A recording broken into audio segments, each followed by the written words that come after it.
Mi gente, you already know who it is. It's the radioactive Bobby Danny Limelight, United Wrestling Network World Heavyweight Champion. And make sure you tune into the Alliance blog every week. You heard it here first. Straight from Bobby. Okay, guys, we're back. Did you miss us? Because we missed you. Rules? There are no rules. What rules? This is a revolution, damn it. You'll hear things you've never heard before. What in the wide world of sports is going on here? Who are those guys? And then there's the other guys. We're the other guys. We're the guys nobody ever bets on. The following program is intended for mature audiences. Ladies and gentlemen, welcome to the show. It's time for the Other Alliance Guys podcast with your hosts, Tim, Dave, and Jeremy. Good morning, good afternoon, and good evening, and what can we tell you? We are the Other Alliance Guys, a presentation of alliance-wrestling.com, apparently broadcasting to you from the Isle of Man right now. Nice. Your number one source for news and information for the National Wrestling Alliance, the United Wrestling Network, various independents all over the world, like Major League Wrestling, where we'll be talking about today. I am joined by my good friends, Dave Scooby, the fantasy booker extraordinaire. How you doing this week? Doing well. No bad weather. Knock on wood. Hopefully, I'll be here the whole show.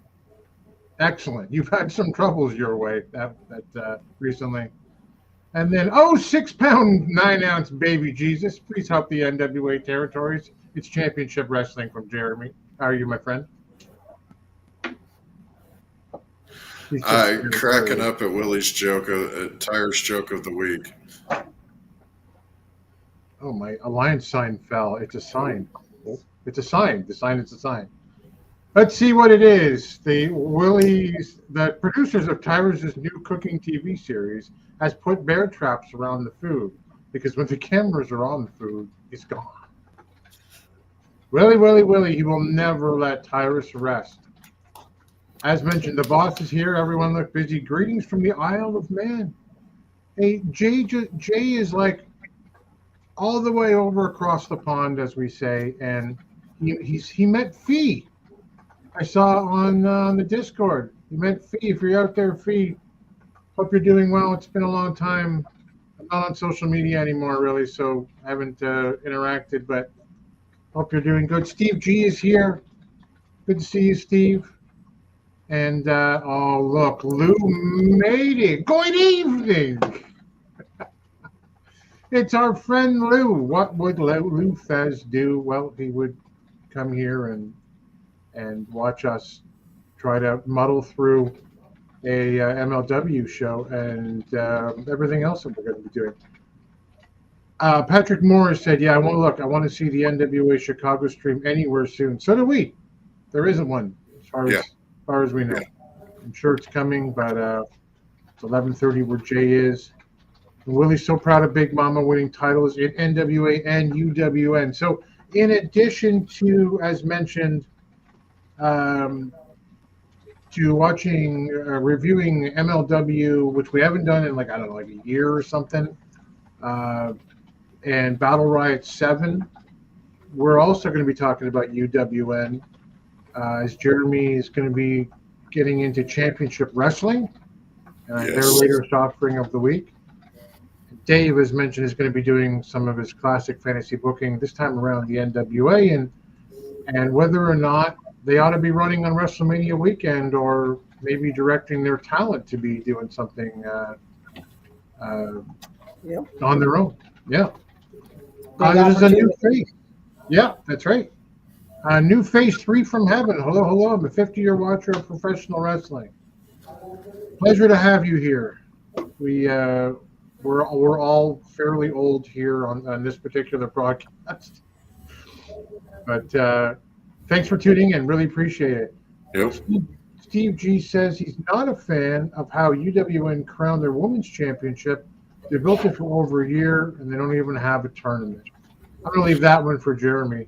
Yeah, I'll be touching on that and putting my logic as to why they've went this route.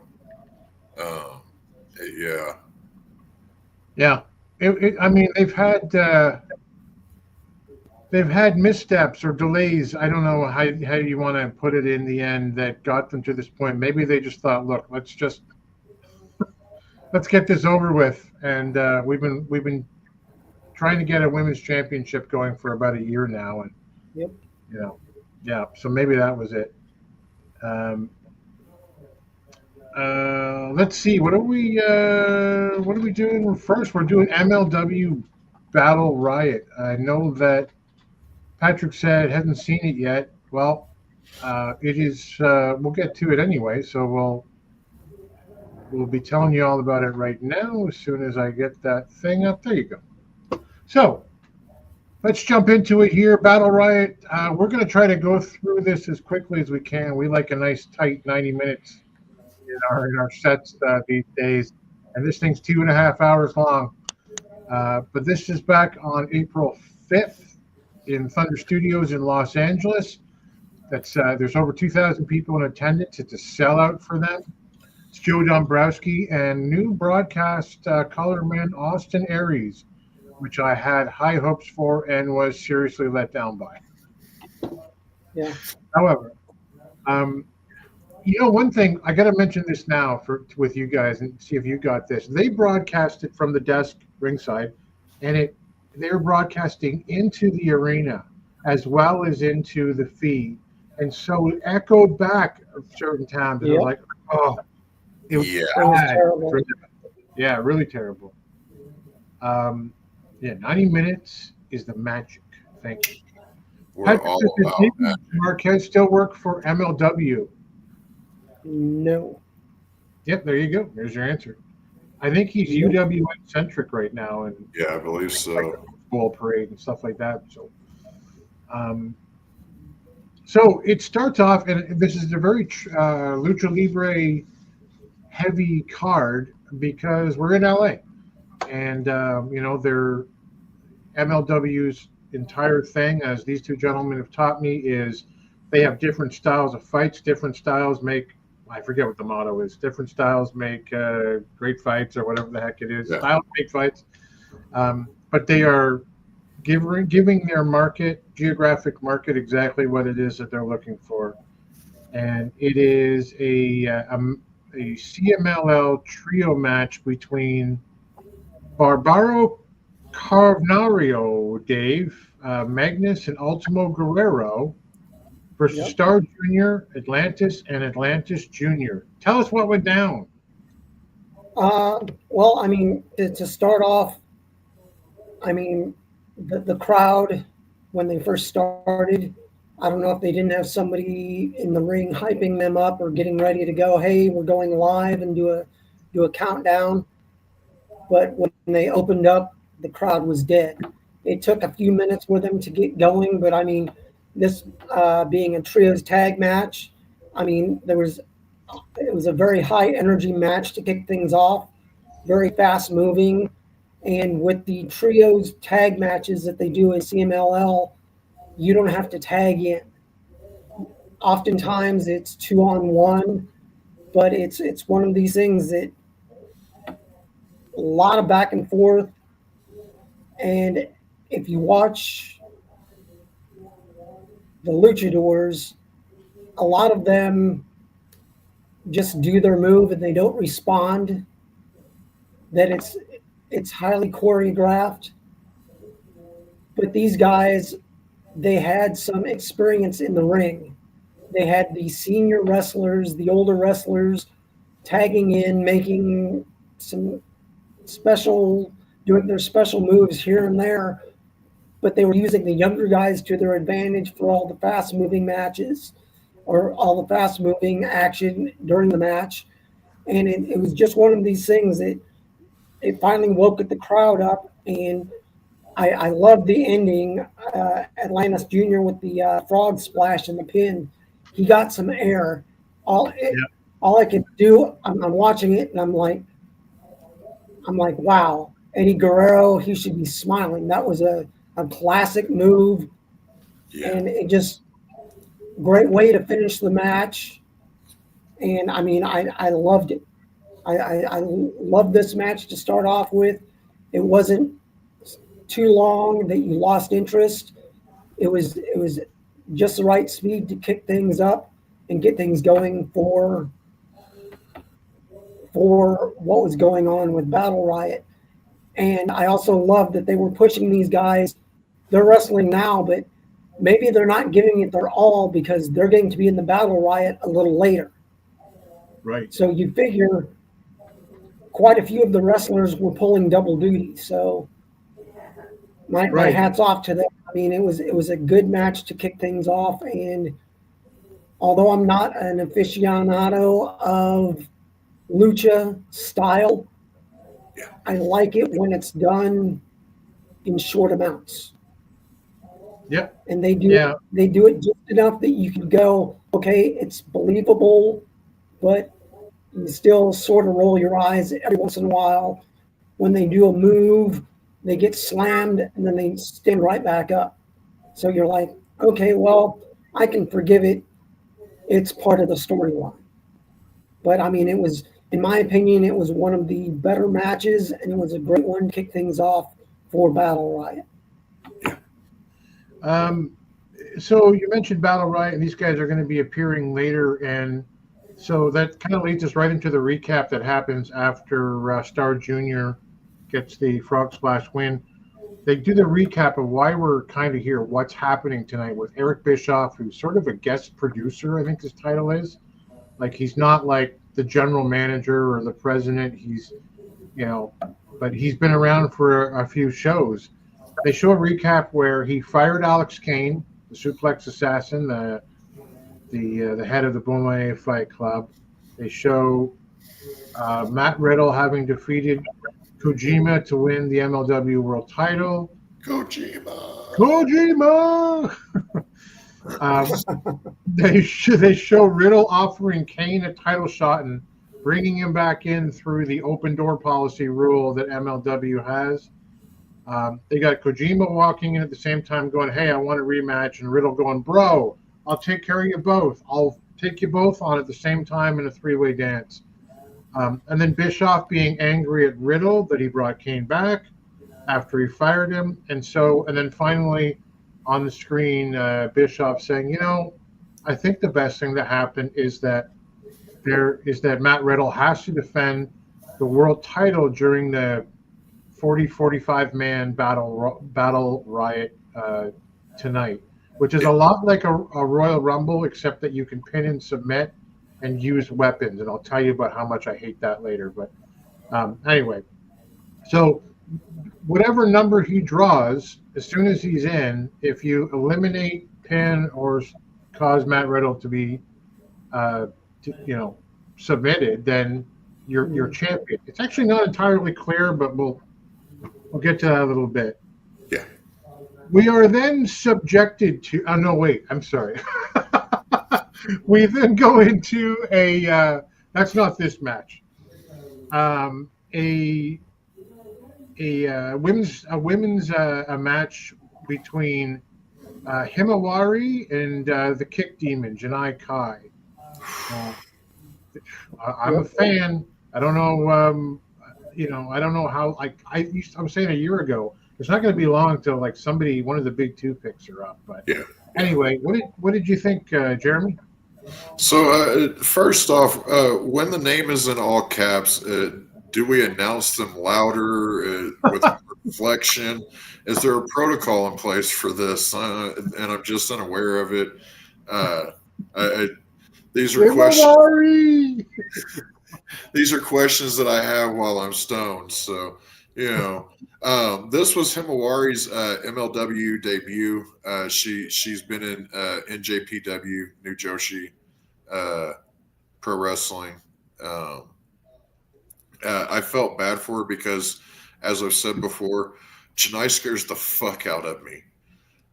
Just such an intense character.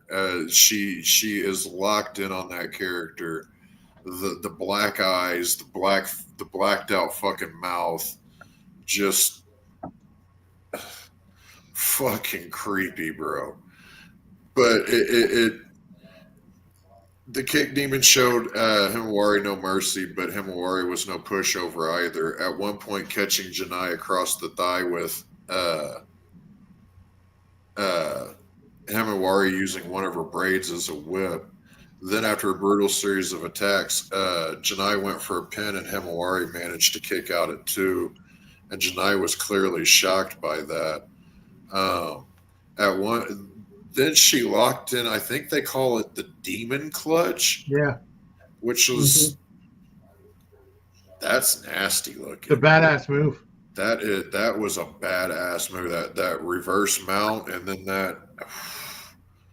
that's legit. Like, if she really locked that in, they'd be fucked. I don't know why nobody else is using that I've ever come across. Not that I've ever seen, no. And it's brilliant. Himawari was able to stir back, and this again clearly threw Janai off a little bit. Himawari was able to get in a single leg Boston Crab. And she's another one that short, and so she was able to get that locked in there pretty deep, and that looked nasty too. But Janai was able to break free, but the damage was done at this point. But as she got to her feet after breaking the hold, she immediately delivered a hard roundhouse kick, dropping Himawari. Janai ended up getting the win.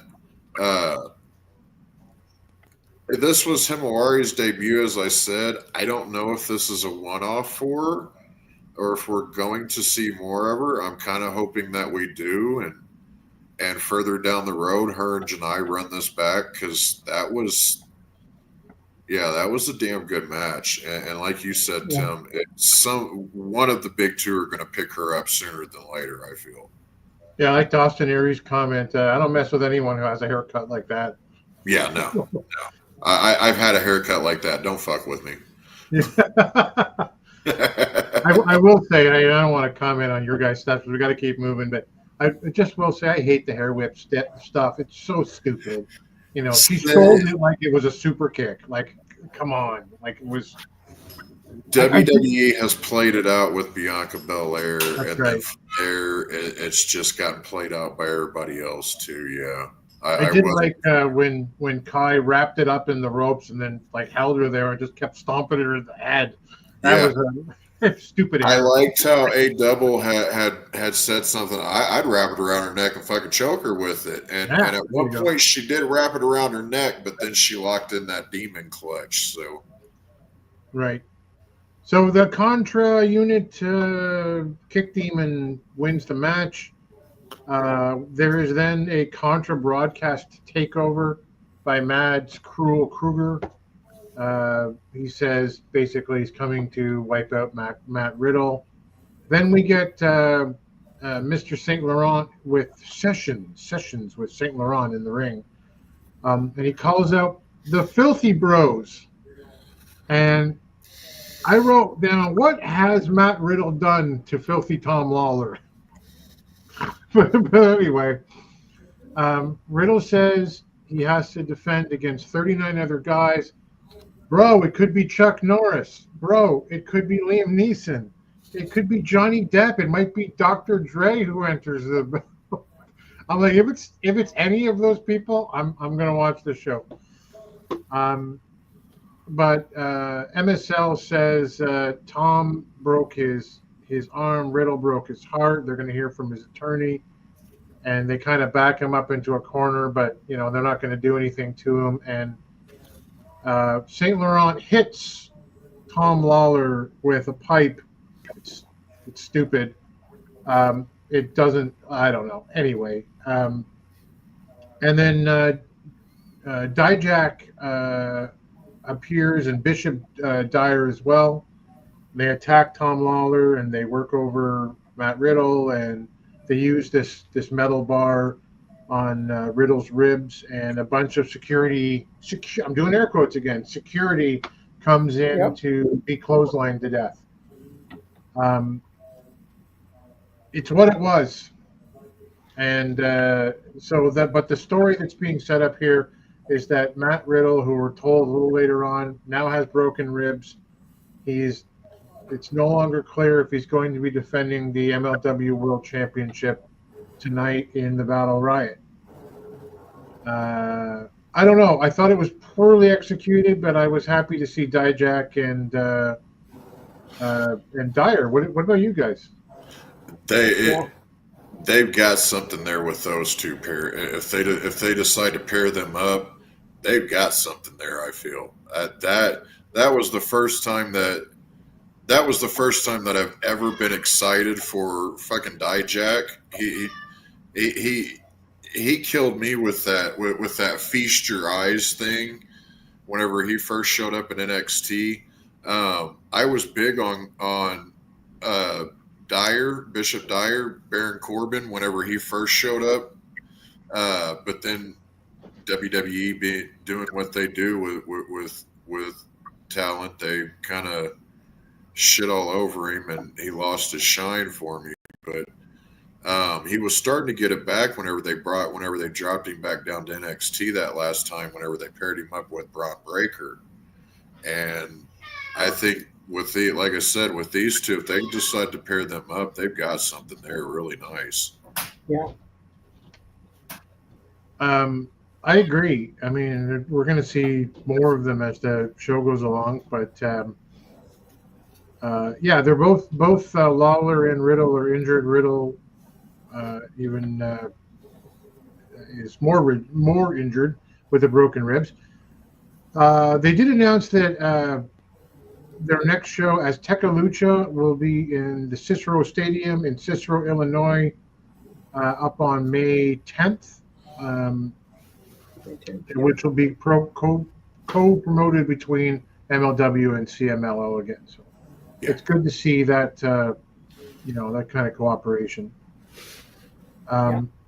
We go backstage though, and we see the Rogue Horsemen. So if you're not familiar, Brock Anderson and C.W. Anderson with Bobby Fish and Brett Ryan Gosselin, and they are cornering Paul Walter Hauser in the back. Okay, so I don't know anything about having come back into this show from like a year away, and I'm looking at it and I'm like, I know this guy, and maybe you all do, but Paul Walter Hauser has won an Emmy, and he's won a Golden Globe. And my wife and I just finished watching this, true life event where he was like a serial killer in prison. That they put Taron Egerton in to go and try to find out where the bodies are. Yeah, he was amazing. I'm like, it's that guy. Yeah. He was the guy who played in the Boston Marathon bombing as in the Clint Eastwood movie, where he was just. It was the Atlanta Olympics. Oh, I missed. Oh, that's right. I'm sorry, I mixed it up. I just watched both. So, yeah, the Atlanta Olympics. The security guard who was wrongfully persecuted for 3 or 4 months. Yeah. He played that guy. Anyway, so they got him cornered in the back, and I didn't know he was a part-time wrestler, but it didn't fit into my head at the time. But we have Mr. Thomas show up, and Paul London show up, and Alex Kane show up to back him up. They all get in, all 8 men get into each other's faces ahead of the Battle Riot later tonight. I popped for Paul London. Yeah. Oh, yeah. In the style of Wolf of Wall Street. White piece of shit. That's and what he called it. Foil rip there at the end. Yeah. Perfect. Yeah. That's how I want Paul London to be every time he's on screen. Just Paul London. Yeah. Yep. It was fun. What do you think, Dave? What do you think of the Rogue Horsemen? I like it that they're pushing, they're using experienced wrestlers and wrestlers that are no longer that have hit the big time and are now willing to work with younger talent. And I mean, I saw Paul London and I popped. I had to do a double take. I'm like, did they just say Paul? Is that Paul London? Because I had heard that he was back, but he looks so much different. But I'm like, okay, use these guys. And I mean, Mr. Thomas, coolest guy ever. I've met him several times, and he's a monster in person, but in the ring, I mean, he can just do just about anything and everything. And I mean, bringing Alex Kane in, surrounding Hauser with these guys. Hauser has a name, and if he can use that name to get MLW a little bump or possibly give them more eyes on the product, or even give them the exposure they need to get signed somewhere, where they have a actual show that they produce and it's on a network. It's one of those things. Let them use the talent, the wrestlers, whatever they may be, as they see fit. Use them to help bump up some other people. Because I mean, like the Rogue Horseman, you have CW, he's been just about anywhere and everywhere, but these other three, they need to be built up. Yeah, and they're doing it the right way.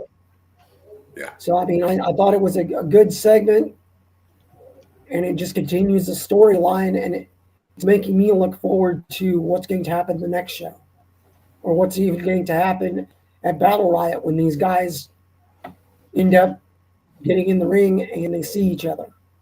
Yeah. So it was a good storyline, and it just progressed things and made you look forward to what happens next. Yeah, agreed.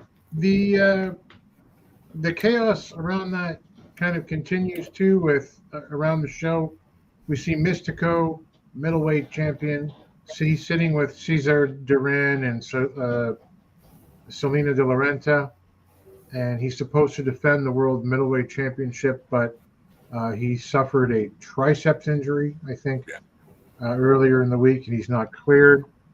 So his match against the number one contender, Templario, has been postponed. But that's not the end of that, as we'll get back to. New box office gate for them, at Thunder Studios here. It's just nice to see. And then Jeremy, we see Esfinge, and I had to look up the names of all of what the translation was too. That's the Sphinx. Yes. Versus Hechicero and Templario in a three-way match. How did it look? So we had a sorcerer, a Sphinx, and a Templar all in the ring. This isn't a joke. There's no punchline for this. But we had a knight battling two magical or magical beings, or Sphinx magical? Yeah. Okay. As with most luchador matches, the action was pretty consistent. At times, it was happening so fast that the frame rate on my TV was having an issue with fucking keeping up with it.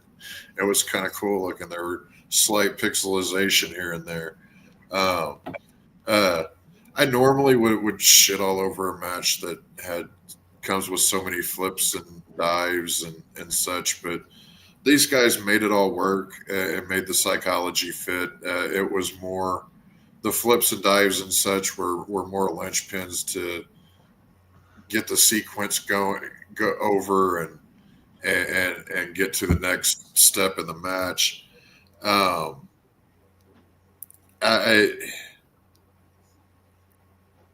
There was a lot that happened in this match. Yeah. In a very short amount of time. Templaro eventually got a submission hold on Hechicero. I don't know what you'd call that move. But after the match, he singled out Mystico, like Tim said, who's out due to a tricep injury. They then go up to the stage, and Cesar says that they have big plans in place for when Mystico is cleared, and then Mystico goes on to say that he's relinquishing the middleweight title because he wants to go after the MLW World title, and the only way he's able to do that is by relinquishing that title. At that point, he handed the title over to Cesar, who then was immediately misted in the face by, and I had to look up who it was because it was kind of dark and it happened so fast. But that was Akiro Kwan of Contra Unit. Yeah. So I did too. Don't feel bad. Yeah. The filming was so quick and dark. It was like, who was that? Yeah. Yeah. So I'm looking forward to what they have next in line for that title and for Mystico and where Templaro stands now.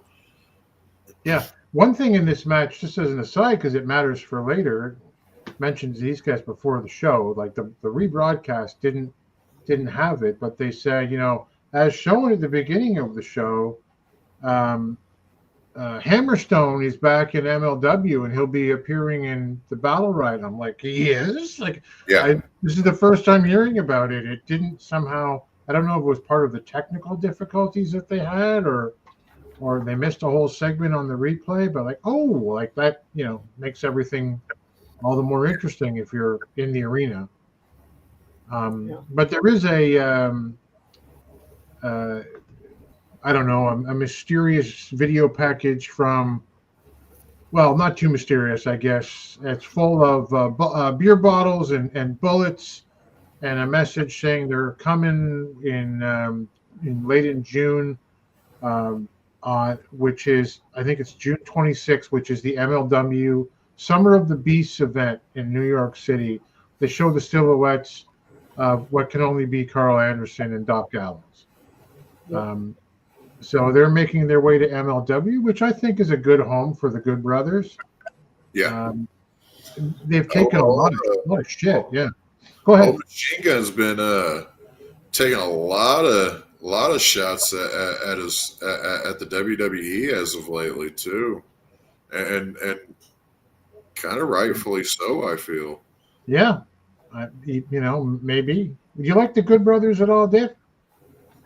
Yes, I do. I mean, they've been. It doesn't seem like they've been used to their potential anywhere besides over in Japan.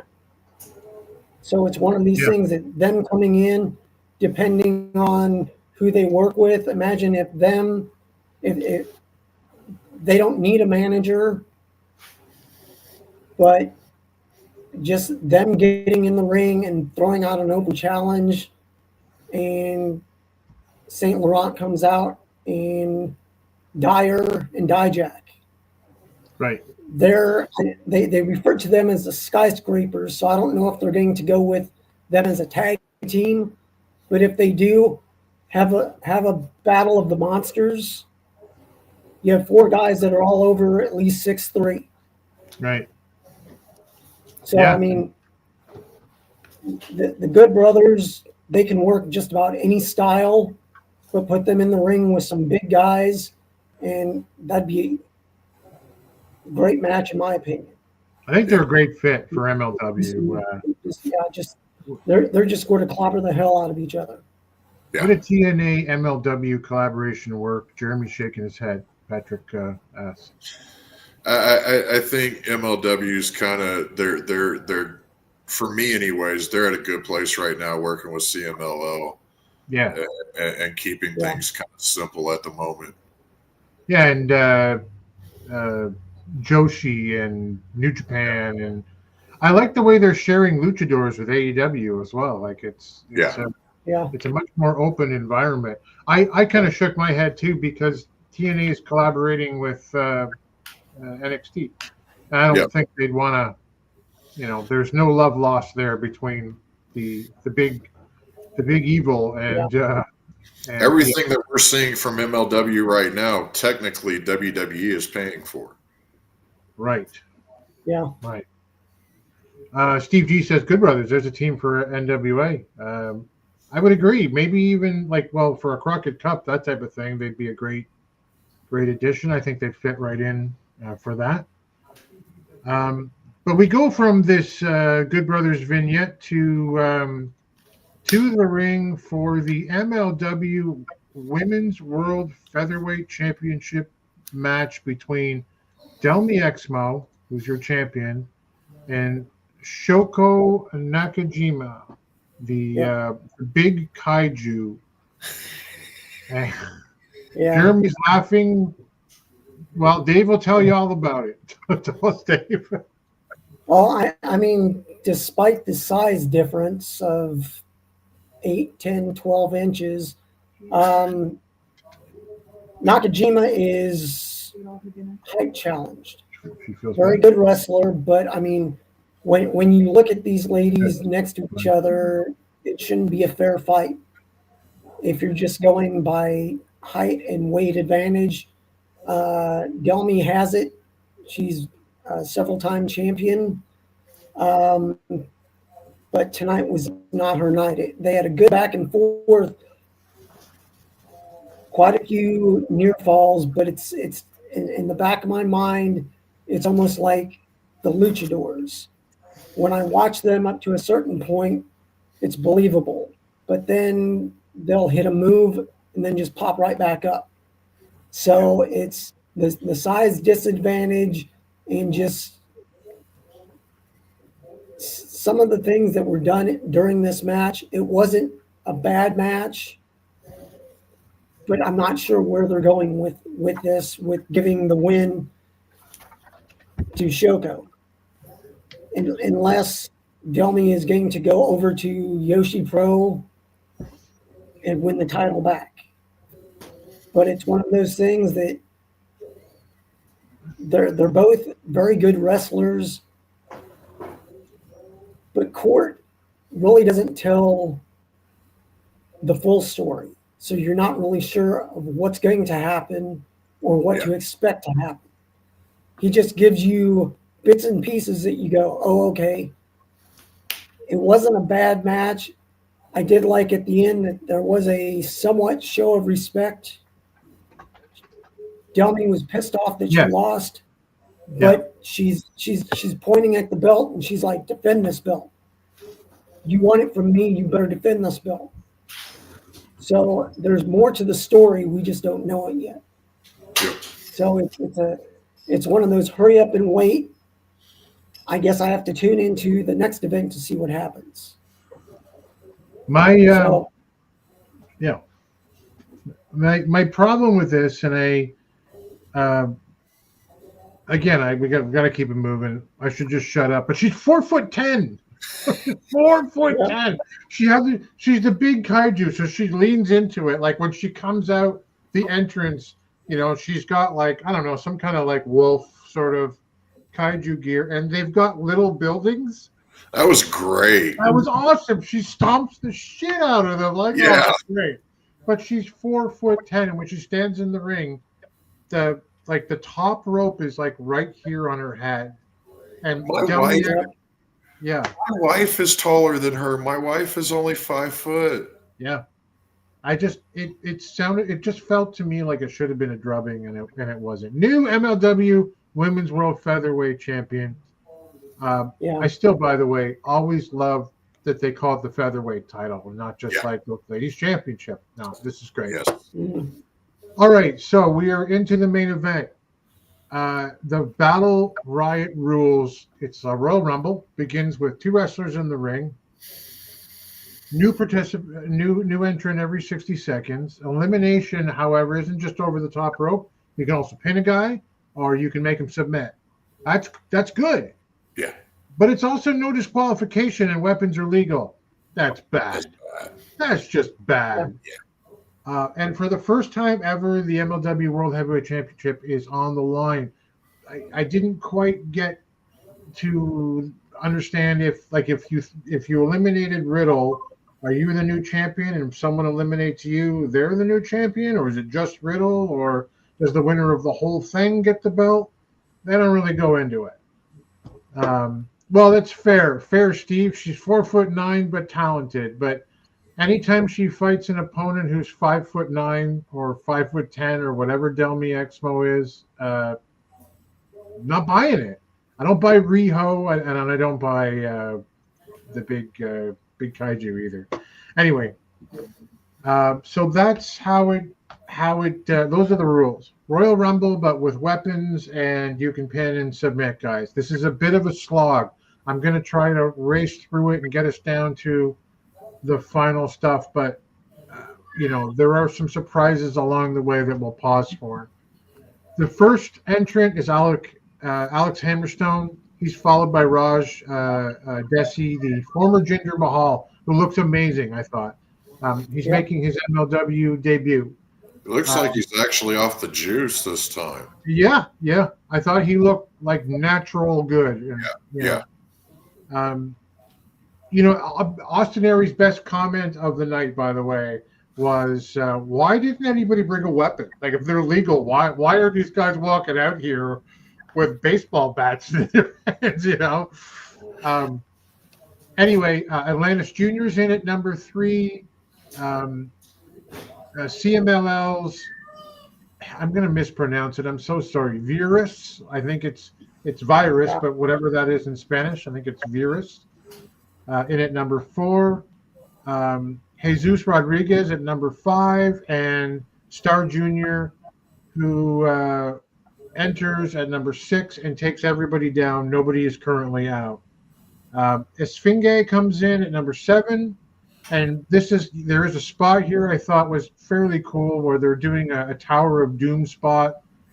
Star Jr. and Virus, and the on the shoulders, and then there's the superplex, and Alex Hammerstone just kind of like gets up in the middle and just sort of half power bombs everybody. I thought it looked good. He looked great, by the way. Like, he is. I don't know what happened in AEW that it didn't. It hasn't worked out or didn't work out. I'm not sure. But he's looking good. And what are those things under your arm? Is the trapezoid? Is that what those are? The traps, or I don't know what they're called. Traps or lats? Yeah, I don't just absolutely massive. He's like a flying squirrel. Like, it's huge, man.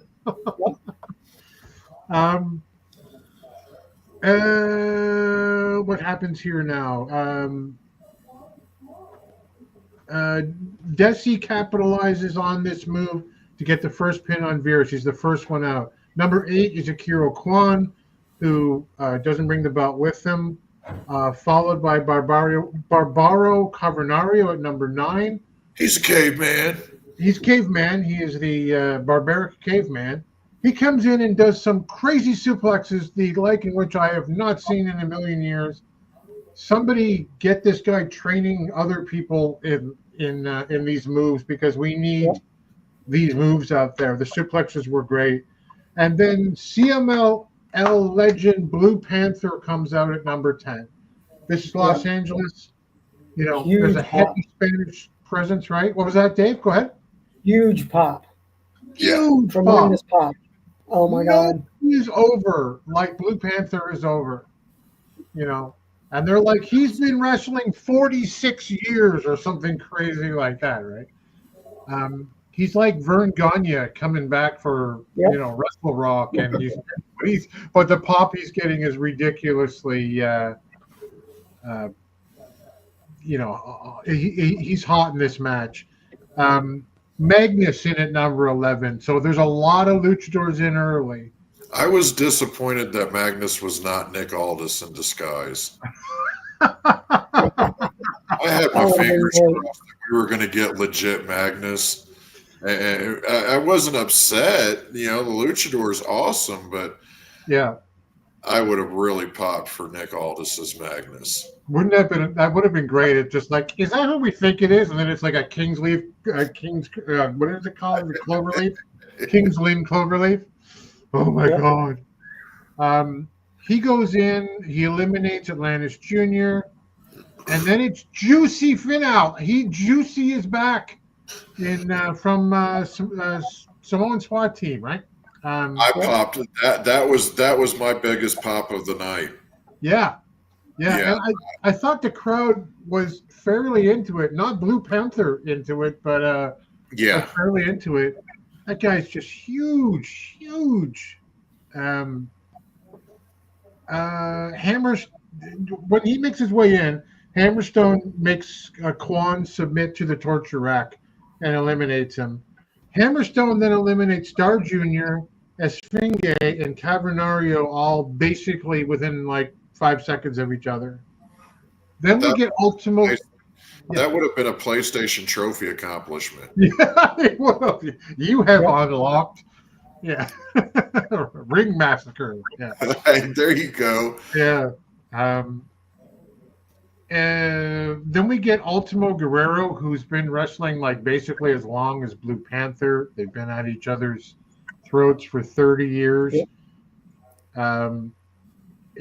He's at 13, Atlantis at 14, Hechicero at 15.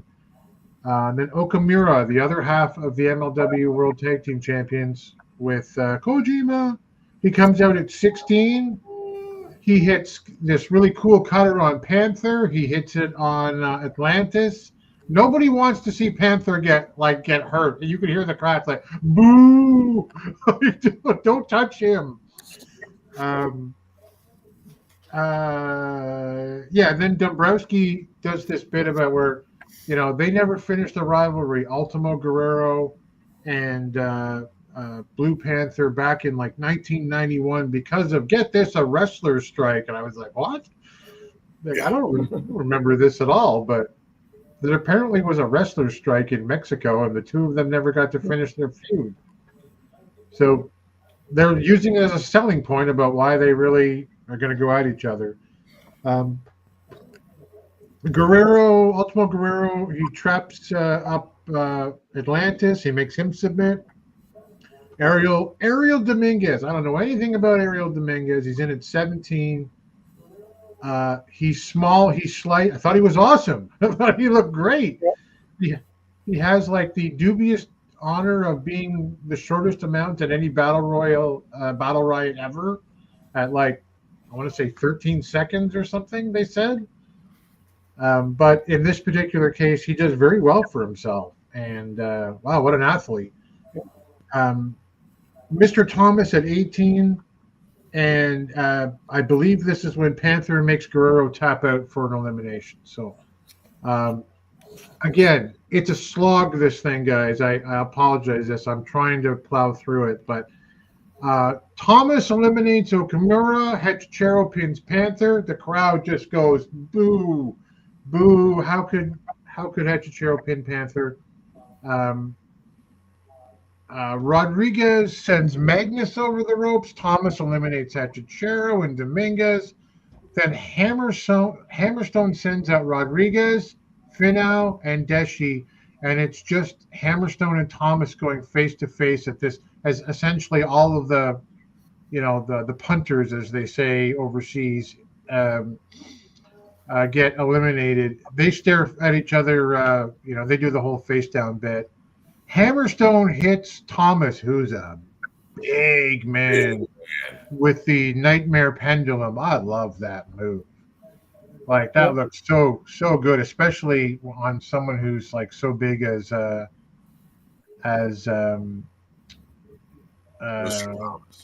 Thomas. Thank you. This is when Journey Fatu comes out at number 19. Surprise entry. He's the younger brother of Jacob Fatu. He has a similar kind of look and get up. There is obviously a history between his brother, Jacob Fatu, the Samoan werewolf, and who's gone on to bigger and greater fame.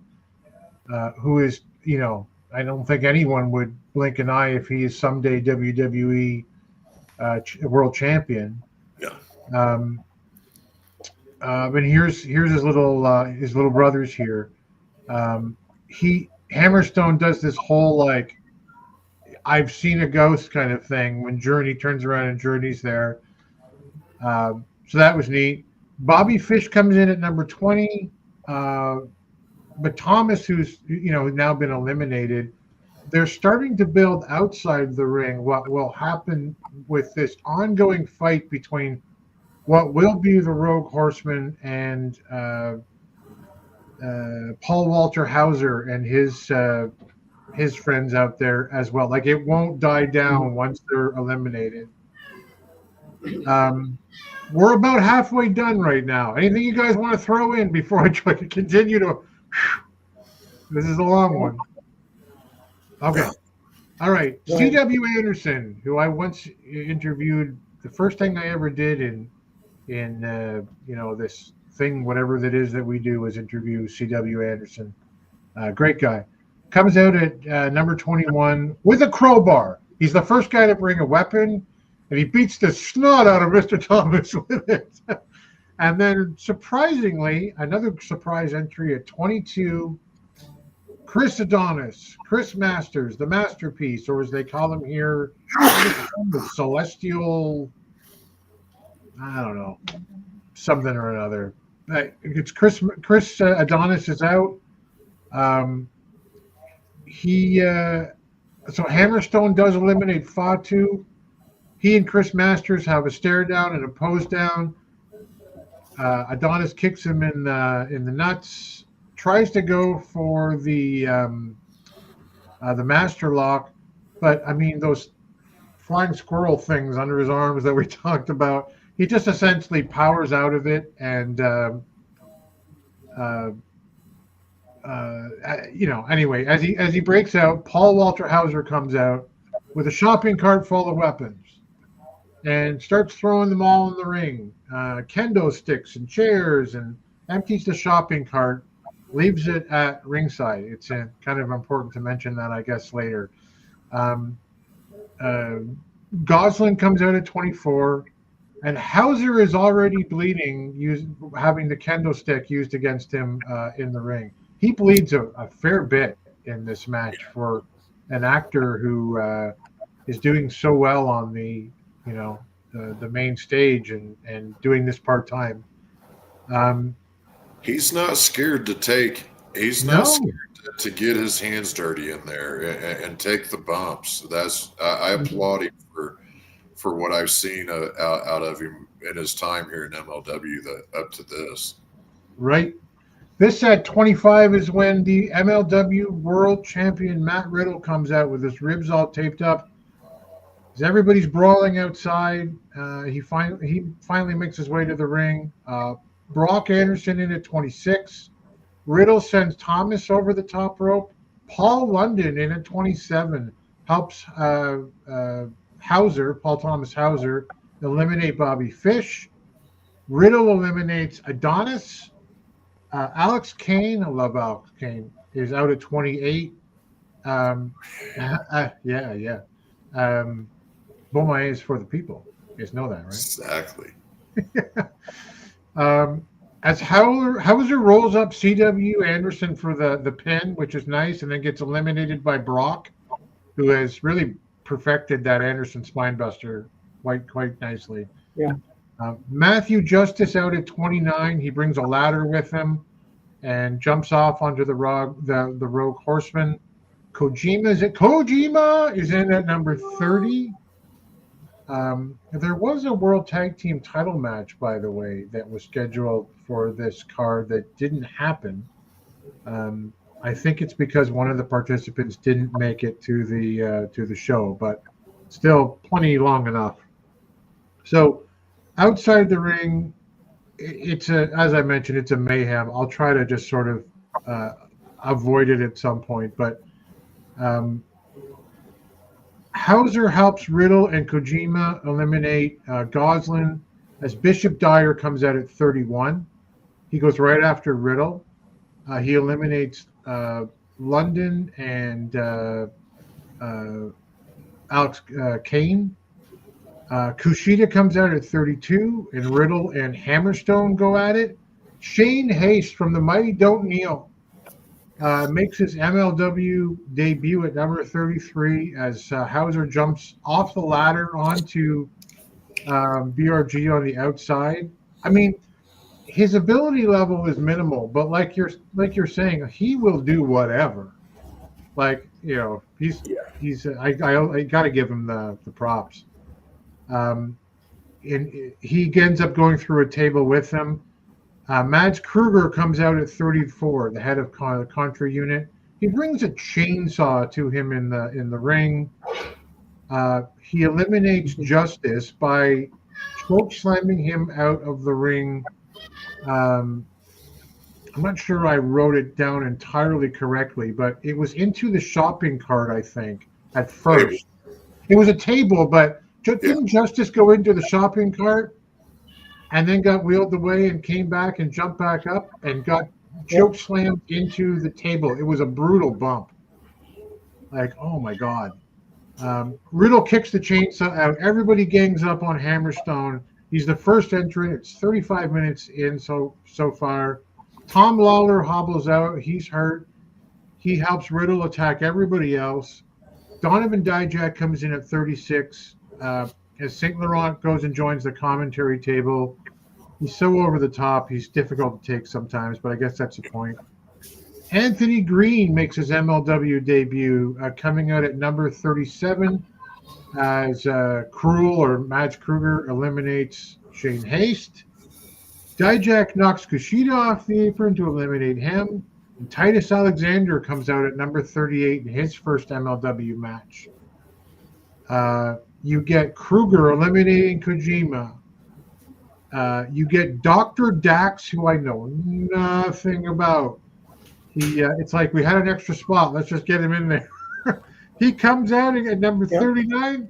He's immediately eliminated by Matt Riddle. The filthy bros eliminate Green, and as Dijak goes to eliminate them both, only Lawler gets sent over the top rope, and Dyer and sends Alexander. Anyway, it's Kruger, Dijak, Dyer, all surrounding Riddle. As the biggest surprise of the night at number 40, your last man comes out. So if you're picturing this, if you've slogged through this with me, you've got Dijak and Dyer, Mr. St. Laurent's men, and the head of Contra surrounding Matt Riddle. They all want him and that title. And then the biggest entry, I would think, of the night, Rob Van Dam. Number 40. The crowd popped. Fucking show. Yeah. The crowd popped, and I'm like, he doesn't look terrible. I don't know how old he is. I didn't look it up, but he doesn't look terrible. RVD and Riddle team up to send Kruger over the top rope to eliminate him. RVD sends Dyer over the top rope, and Riddle ducks as Dijak goes over the top rope. That was a bit forced, but what are you going to do? It's a long match. It's now down to the final two. It's Riddle and RVD. And they hug it out. They bump fists. They do the whole, this touching spliffs in the center of the ring. It struck me. I was saying to these guys before the show, like, if you were smoking with your dad, and these are two guys who are just, they're the same spirit occupying two different bodies here. And then they go at it, and they go at it for a couple of minutes. The crowd is pulling for RVD. And RVD at one point gets Riddle down. He goes up for the frog splash, and Riddle runs, shoves the ropes. RVD goes flying. Matt Riddle wins the Battle Riot, his second, I believe, and he retains the MLW World title doing it. The crowd didn't strike me as overly happy by the way it ended. It seemed like a weak ending.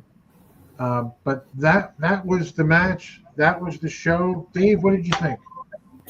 I thought overall it was good. I'd give it maybe a 6.5, maybe a 7 out of 10.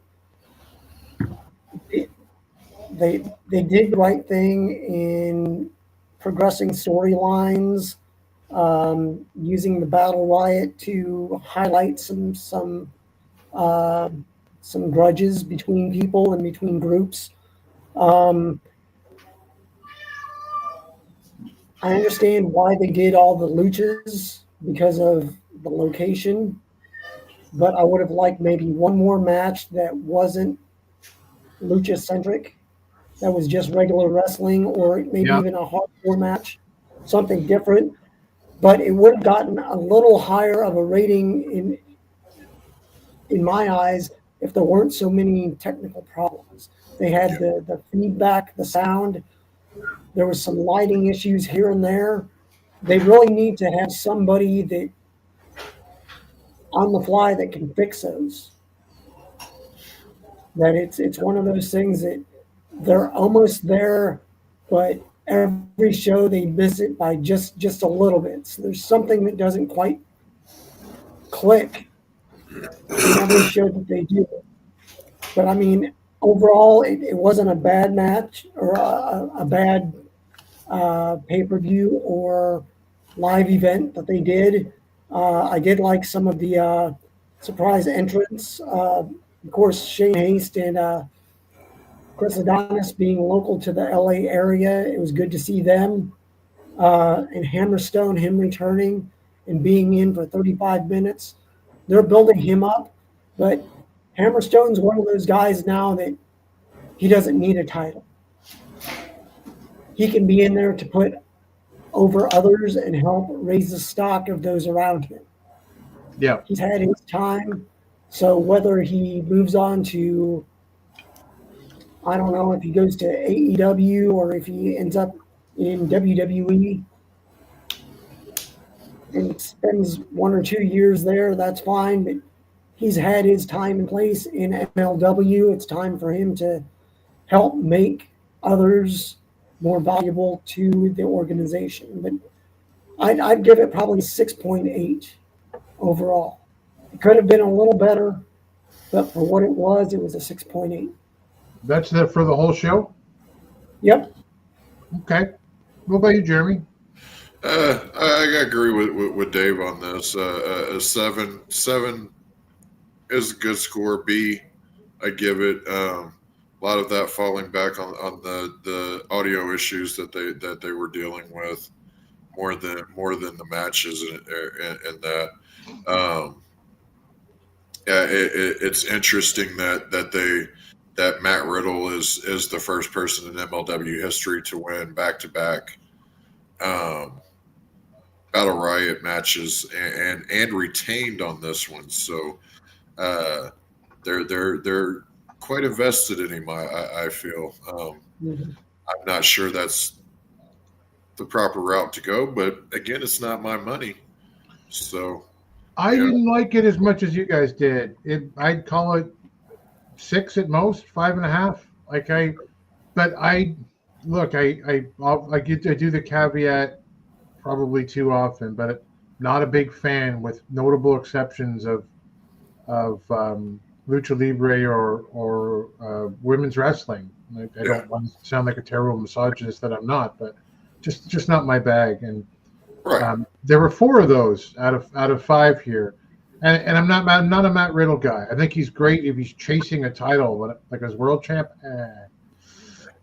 Anyway, but yeah, with those technical issues, I thought it was not as good as it could have been. Maybe a 6.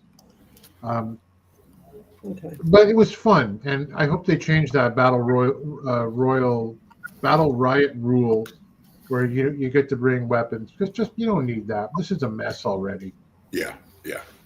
Jamin's here. Hey, buddy, good to see you. Has there been anybody from Patrick Moore says that held the MLW title and the TNA title? I'm sure there has been, but I'd have to look. Josh Alexander ever in MLW? I don't know. I don't believe so. Yeah, I don't think so either. I don't know. Google's our friend. So that was Battle Riot 7 review. We will go now and try to roll this on with, he's pointing to himself, a segment we like to call Championship Wrestling from Jeremy. Attention everyone, School is in session. Oh boy, is this great!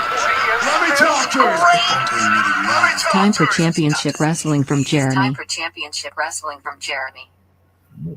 The Needy Greedy. What's going on this week, my friend? So this week we're talking. We're back at the Improv with UWN.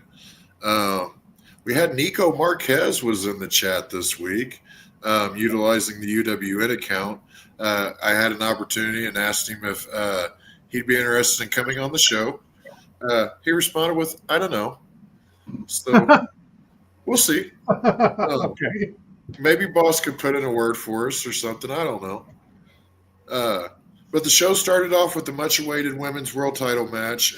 Dave was on stage to announce the contestants, and we got Big Mama squaring off with fan favorite Alex Gracia. Steve was talking earlier in the chat about how they should have had a tournament for this. And UWN from 2.5 years ago, right around the time when we first started this, would have had a tournament. With that said, now they've had to pivot quite hard and change up their strategy. So I feel that this was really the only logical choice to make, was just kind of let's make it seem like there's a pool of names that we've got, because they had Thunder Rosa up on that screen. They had Allison Kay, Marty Bell, Savannah Stone was on there, J-Rod was up there. So they presented that they had a pool to draw from, when in reality they have some of those names, but not all of them. And we all are aware of why. Thunder Rosa's in AEW. Marty, I'm sure, was probably available. I don't know about AK. But the match started, and Big Mama wisely used her size advantage over Alex to start off the match and set the tone. Alex was able to get Mama down, but it was short-lived. As we came back from commercial, Big Mama was firmly in control and spending just as much time delivering punishment as she was trash-talking the fans and Gracia.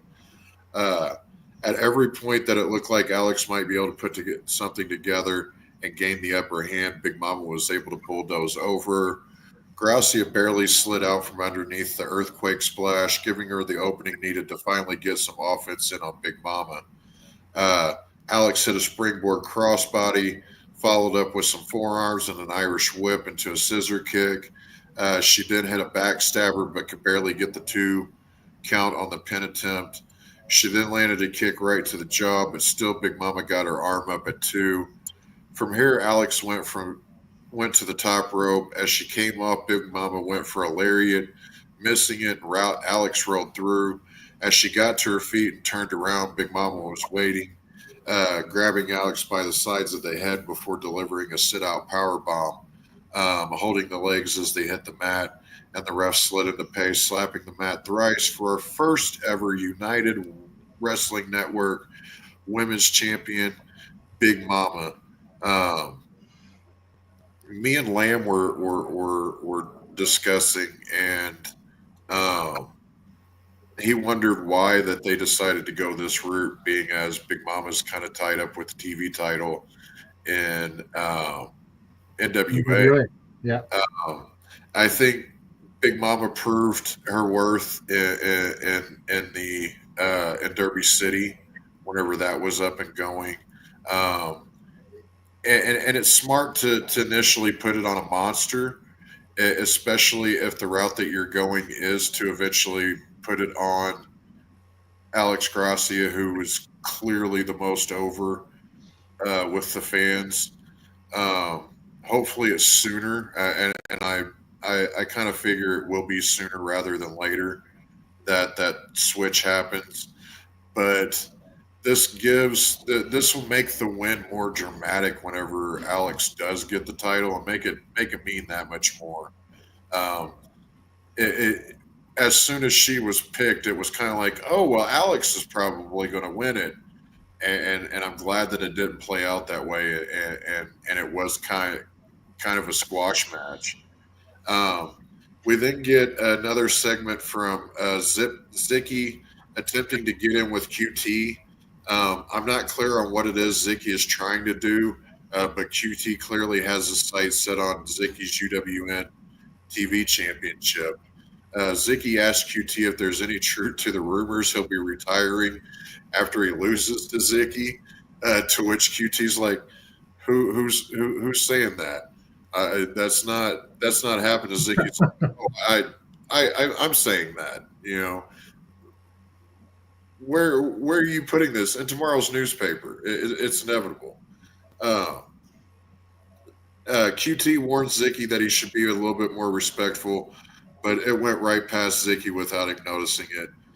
When these two do finally meet up for the title match, Zicky's going to be in for a world of fucking hurt. Yeah. I'd be surprised if QT does walk with it, but I won't be shocked if Zicky retains either. The man can pull it out when he needs to. We then go to a match with Aaron Solo versus Bryce Saturn.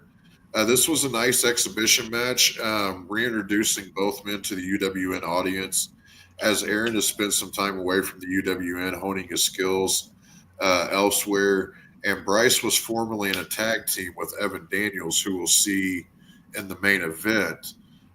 Both men put on a good match. Showing some unique offense. Solo used the second rope at one point, throwing Saturn head first into it.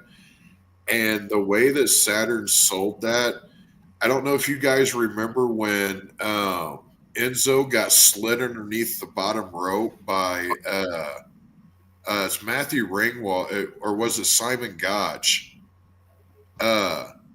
It was at one of the WWE shows, and I think it was Enzo and Big Cass's first match. Okay.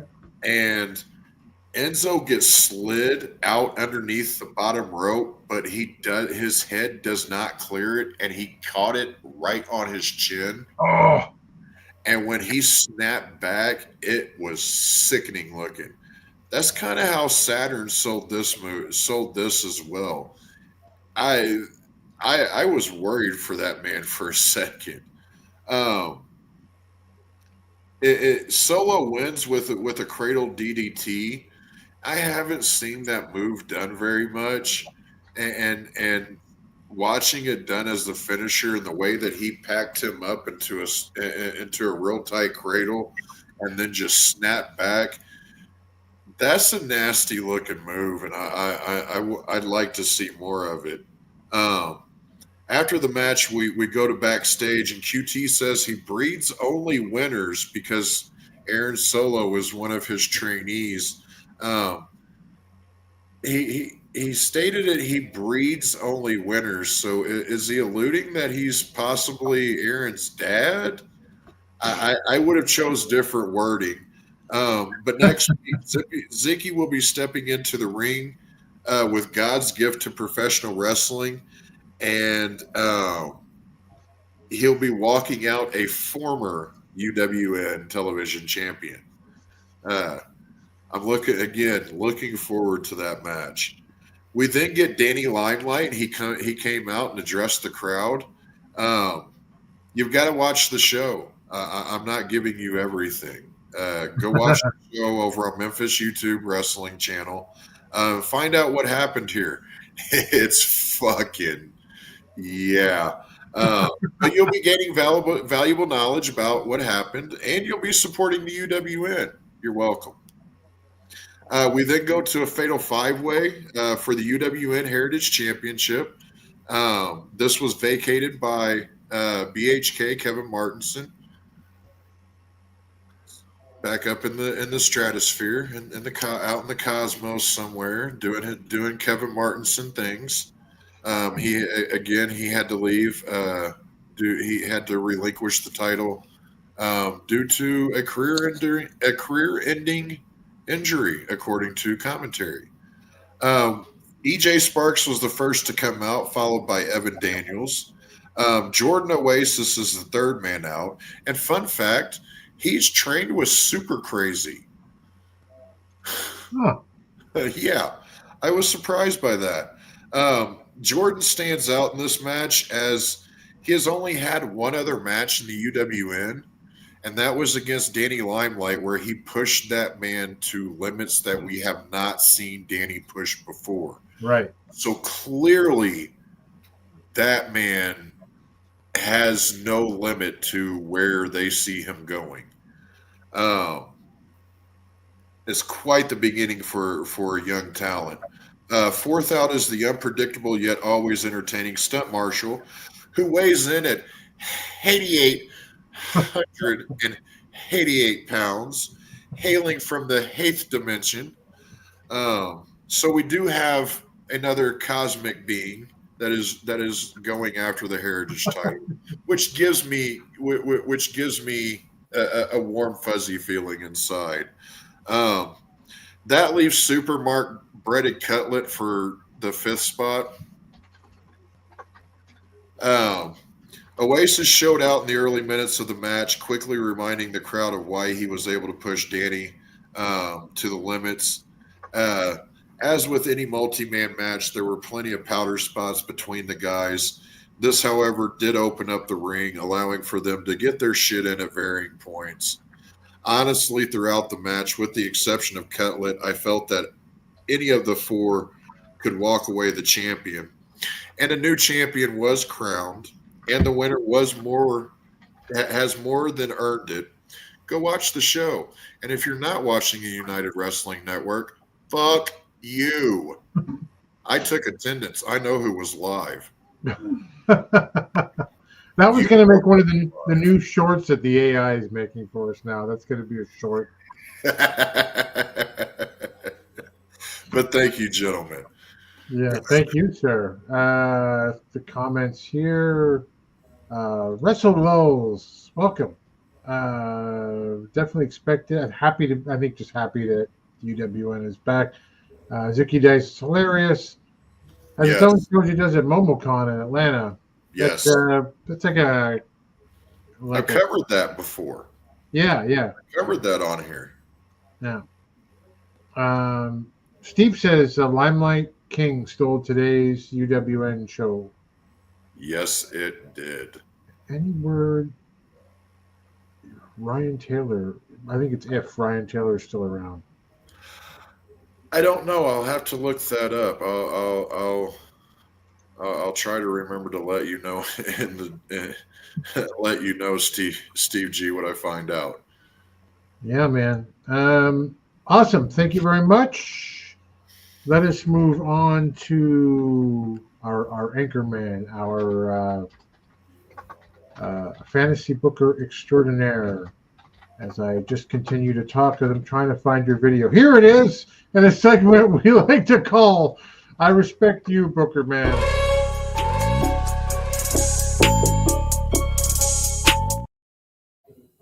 Well, let's go back to this thing here and put the correct face up. There you go. There he is. It's me. Fantasy Booker. Dave, this week you're talking about, should the NWA run on WrestleMania weekend or what? Tell us about it. In short, in my opinion, yes, they should. Run maybe an 8 or 9 match show, maximum maybe 2 hours. But either encourage your talent to sign up or get signed to wrestle. Because I mean, this is exposure for the wrestler, for all these different wrestling organizations, as well as there may be scouts in the crowd. It's one of these things that scouts for other promotions, or you as the NWA can use it to scout talent for upcoming shows. It's one of these things that I'd do a show that highlighted your champions. And you either have them highlighted using your talent, or use indie talent that's already going to be there and give somebody a shot at the world championship, the women's title, the Burke, a tag shot. It's one of these things that I'd have indie talent go against all title holders. That gives new eyes to the NWA. If these indie talent have followers that follow them, all you would need is make sure you film it and maybe do a power highlight of this weekend.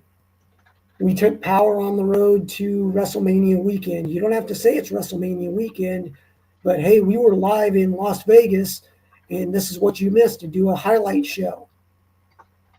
It's one of these things that in taking it out on the road, not everything that happens has to be on quote-unquote X or YouTube or their version of a televised show. You're also able to, like I said before, scout talent for either your territories or upcoming NWA shows. I looked and I couldn't find very many talent from the NWA that are booked for WrestleMania weekend. WrestleCon is the big one, and that's Kerry Morton. He's booked for WrestleCon signing. Ricky Morton, part of the Rock and Roll Express, La Rosa Negra, and also Hollywood Haley J, who also is a quote-unquote part-time NWA talent and also wrestles for, I believe, WOW. So I just do a simple show, have one cameraman out on the floor, do a hard cam shot. You can either film it for a playback on YouTube, or like I said before, a highlight show to be on Power. And my final thought in this is, if you want to make it worth your while, not everyone who goes to WrestleMania weekend goes to WrestleMania. Right. They go for a chance to see their favorite wrestlers, whether they're in TNA, in AEW, or they're just an indie talent. But wherever you go, I'd do a combo deal. Make it worth your while. Give a good price. Maybe do a $25 ticket for a show. And who owns the NWA? Mr. Corgan. Have him do an acoustic show. Right.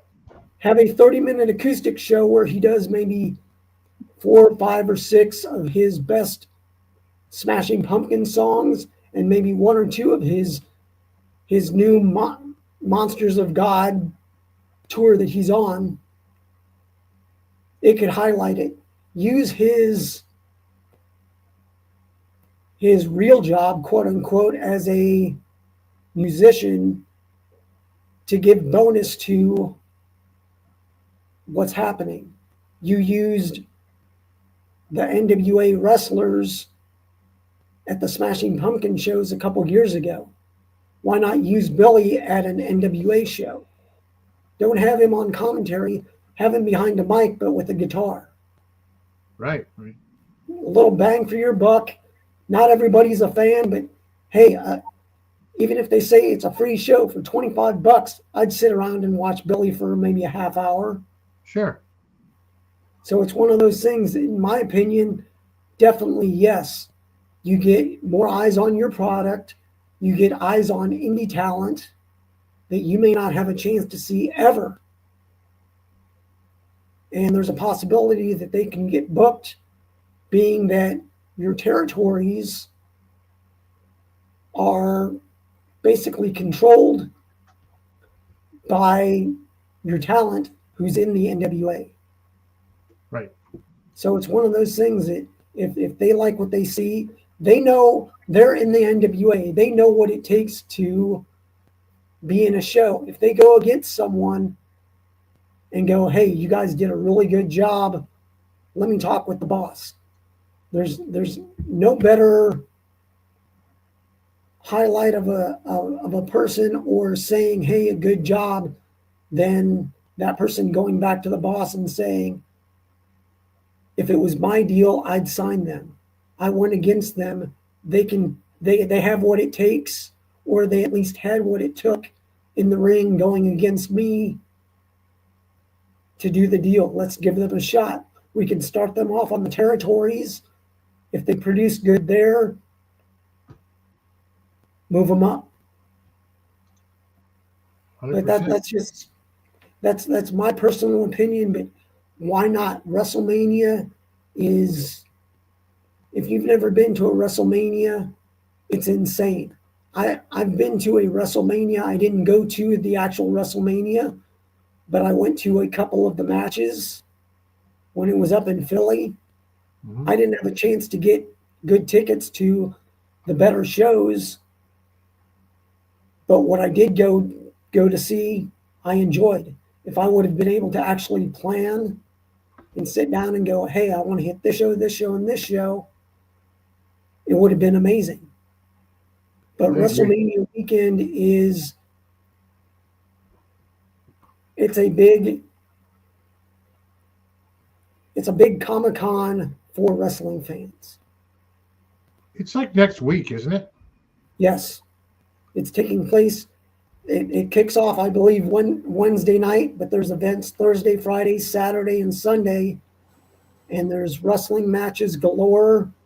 There's wrestling events. There's signings at WrestleCon. And I mean, it's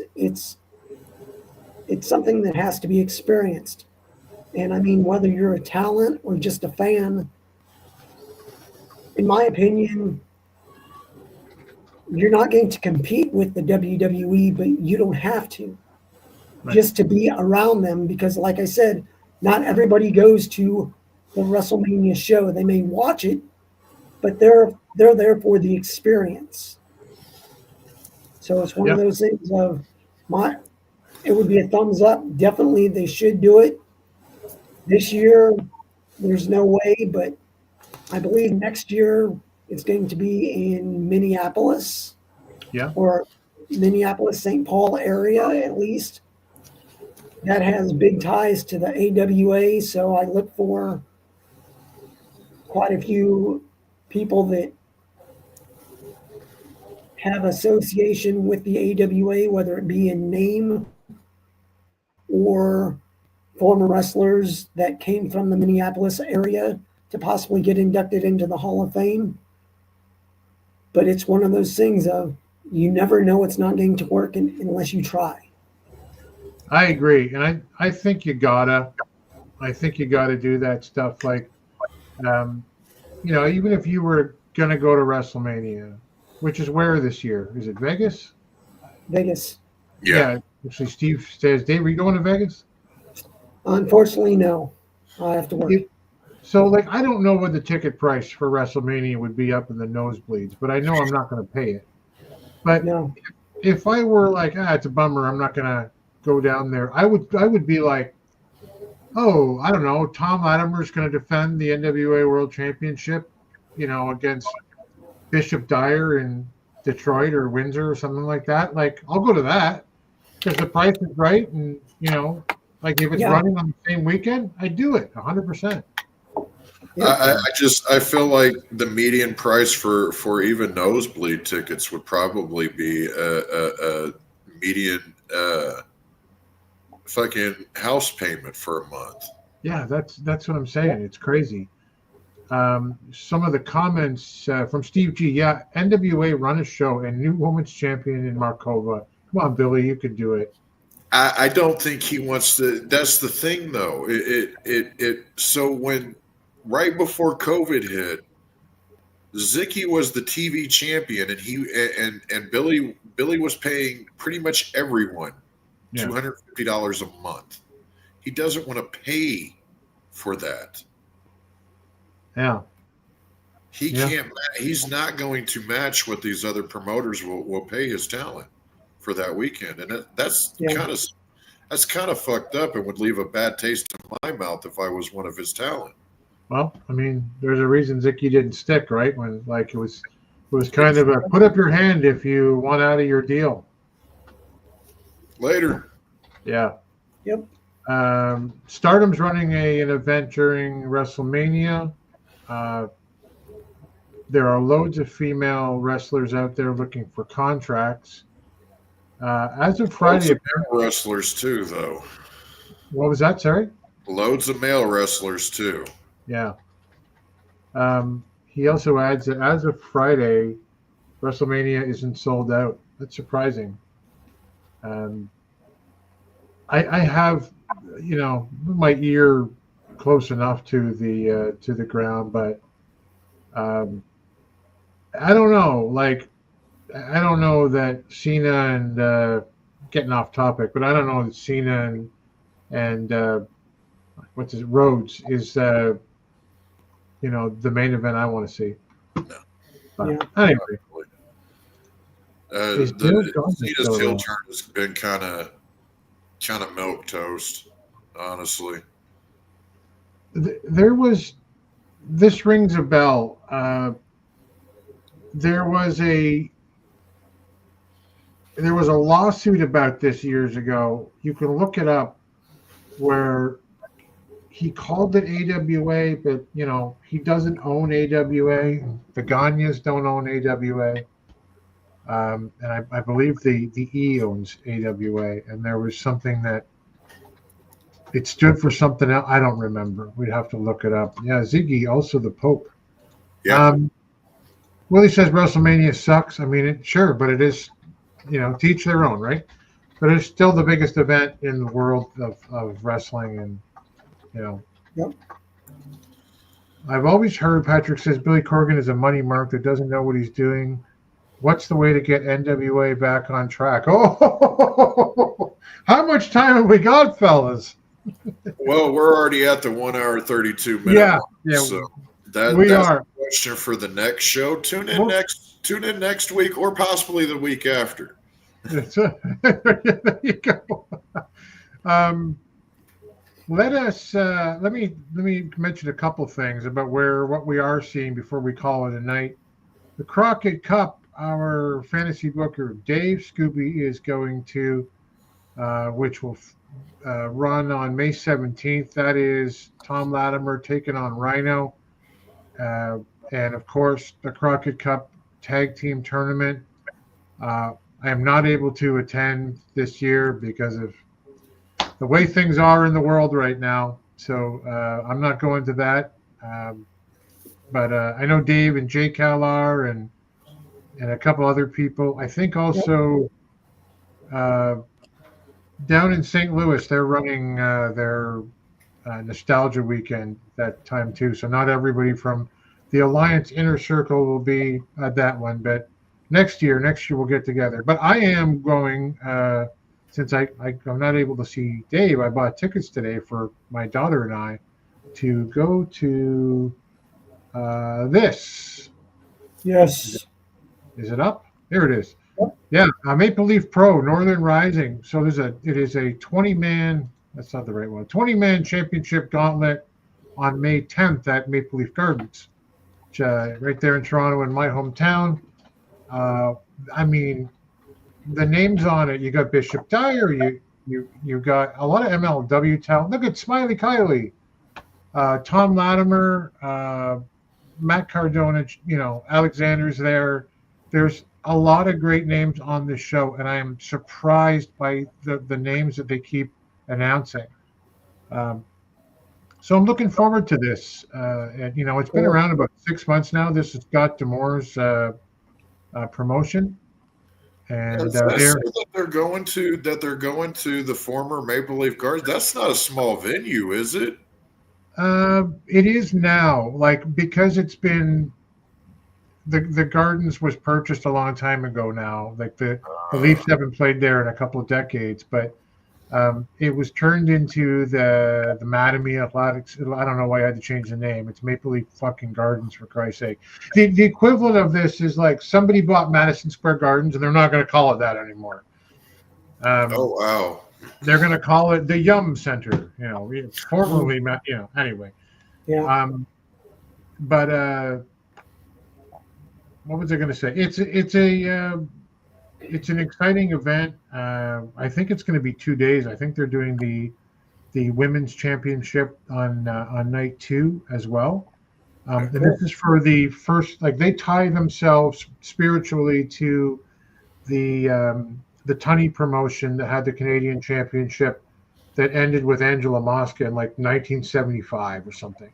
Oh, wow. So, yeah. So they are resurrecting the Canadian Heavyweight Championship for that event, and that's what they're crowning in this 20-man gauntlet match. So, looking forward to it. It kind of, I think it'll be fun. Yeah. Let's go to the comments one last time before we call it a day. Put Power back on YouTube. I think it's on X now, right? Yep. Yeah. Except when they can't get it up on X. Yeah. Power needs to be back on YouTube. Willie agrees.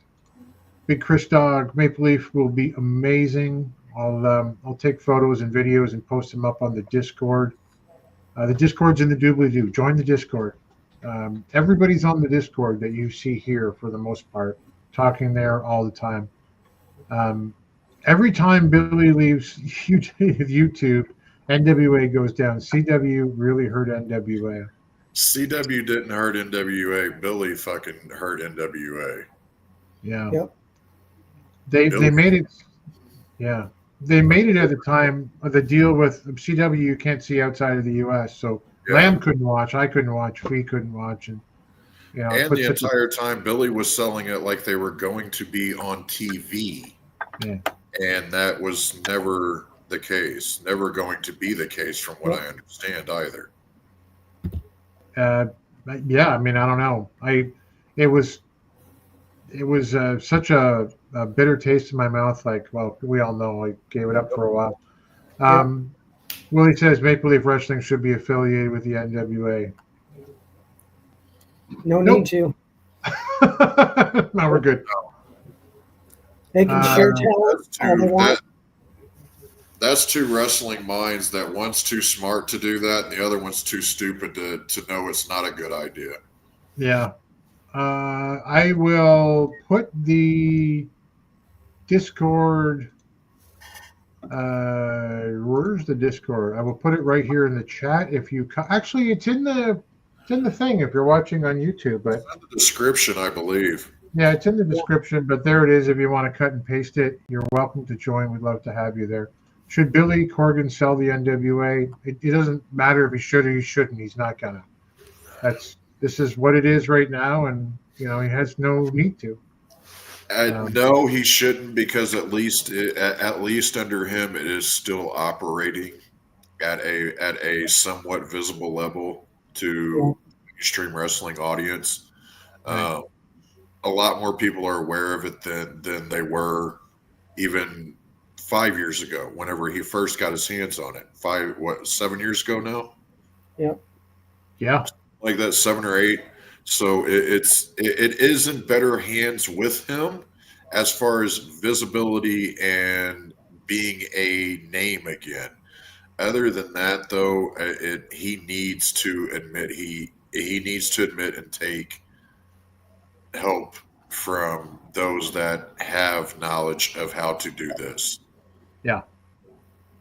Yeah, he does. He needs a booker, he's got a great director, like doing the video and the audio, and he's got great staff. He needs someone to steer the ship. Anyway, next week or the week after, as you say. Where can they find you guys on social media, Dave? You can find me at Dave Scooby on Instagram, X, and Big Sky, and I believe on. One of them is Dave Scooby 1. I'm not sure which. I'm not as social as I used to be. Plus, I also saw, I guess at Crockett Cup, Gail Kim will be there signing autographs. Yes. At least I'm not sure what else she has in store, or if it's just a handshake deal. But I believe Jazz is now over with TNA in charge of their women in TNA. So that leaves an opening in the NWA, and if they're only going to run one show a month, if Gail Kim's able to help out, in some capacity. She's a great wrestler, never really got her dues, and she has a great mind for the business. Where's Medusa? What happened to Medusa? I don't care. I don't know. I'm going to point. I'm doing the Pat and Jeremy point. Willie wants Rhino to take the world title. I think there's a good, like Jay was saying the other week, I think there's a 5% chance that actually happens. You know, it's possible. Anyway, Jeremy, where can they find you on the show? As Jack Black may say. You can find me at Jeremy Miller on Facebook and at Alliance Jeremy on Blue Sky. And I think that Rhino has a 33 1/3% chance of that happening. That's Miller math. Yeah. That's the Steinmiller math. Steinmiller. And I'm sometimes on Blue Sky at Alliance Gold. Most importantly, alliance-wrestling.com and at the Alliance blog on all the social media platforms, your number one source for news and information for the NWA, UWN, all the various independents. Please check out the Discord. I'm pushing the Discord because I want everybody in there. And you know, the guys that we follow, Thursday nights are their time, 8 p.m. EDT, the A team, 5 p.m. Pacific. It's the Alliance guys. That's JCal, that's DKM, and that's Jaden. And then every Tuesday, well, I guess we're past that now, right? It's like April 13th. Every Tuesday at 5 p.m. Eastern, 2 p.m. Pacific. It's the pre-party before Power with JCal, who says, you know, he's had his last pre-party, but remember what date he said that on. That's it. That's all. Thank you all for being here. We appreciate you guys. And please like and subscribe. And, you know, until next time, we'll see you at the matches. Thanks for joining the stream. This has been a presentation of Alliance-Wrestling.com. We genuinely appreciate your support. Would you consider subscribing so you'll never miss a future episode? I'd also like to remind you we do a live stream every Tuesday at 5 p.m. before NWA Power. You can find us on social media at The Alliance blog. And until next time, we are The Alliance.